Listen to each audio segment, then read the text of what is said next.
Connery, Cary Grant, Dean Martin, Tony Curtis, Sidney Poitier, and Jerry Lewis. Among the most beloved teen idols were Fabian and the former Musketeer, Annette Funicello.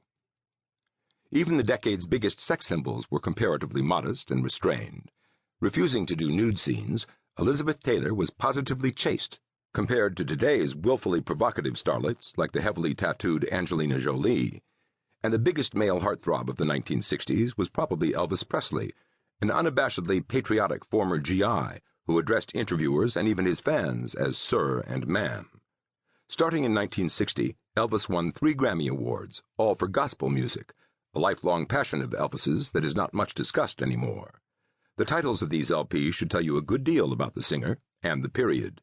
His Hand in Mine, How Great Thou Art, and He Touched Me. Does all this suggest a period of widespread radical ferment and sexual license? The 1960s was also a time when America's suburbs were growing rapidly. The ambition of most young people wasn't to do drugs, sleep around, and fight authority. It was to get married, move to a nice house in a quiet town, and start a family. And that's what most were doing. This was not only true of middle-class whites, but of middle-class blacks as well. Although urban riots are one of the dominant images of race relations in the turbulent 1960s, for every black looter and arsonist, there were many more black couples leaving urban areas for a better life and better schools in the suburbs.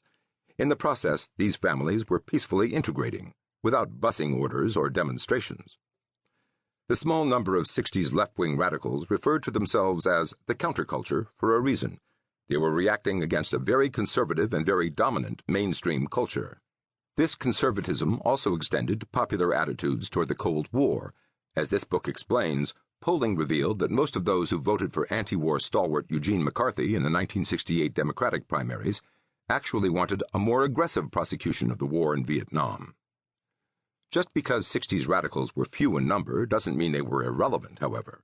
In fact, during the 1960s, this radical minority gained a toehold in key American institutions, which they hijacked over the ensuing decades. Their biggest victory, of course, was America's defeat in Vietnam.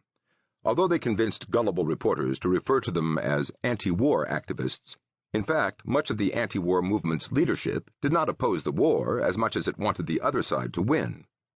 Today, our textbooks typically end their accounts of the Vietnam War with the withdrawal of American troops. This vindicates the radicals, while conveniently failing to connect America's defeat in Vietnam to the resulting consequences: the torture of hundreds of thousands of people in communist re-education camps, the transformation of hundreds of thousands more into boat people and permanent refugees, and the spread of communism to Laos as well as to Cambodia, where nearly 2 million people were killed by the Khmer Rouge.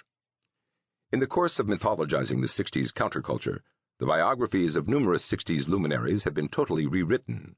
Supreme Court Justice Earl Warren is no longer remembered for rounding up Japanese citizens into internment camps.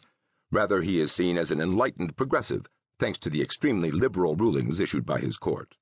Similarly, Malcolm X has been transformed into a noble civil rights activist and an ecumenical lover of people of all races and creeds. His real history, as an anti-white racial separatist with a background in gay prostitution, is not mentioned much anymore. But, as John Adams said, facts are stubborn things, and this book aims to provide them, giving you the real story behind the Black Panthers, Kennedy's 1960 victory over Nixon, the birth of rock and roll, the advent of feminism, the Great Society, the moon landings, mod fashions, and many other subjects. Here you'll learn how a small group of intellectuals, both in Washington and at our leading universities, worked in tandem with street thugs to undermine law, order, and family stability. It's a shocking but largely untold story that every American should know. The truth may not be politically correct, but here it is.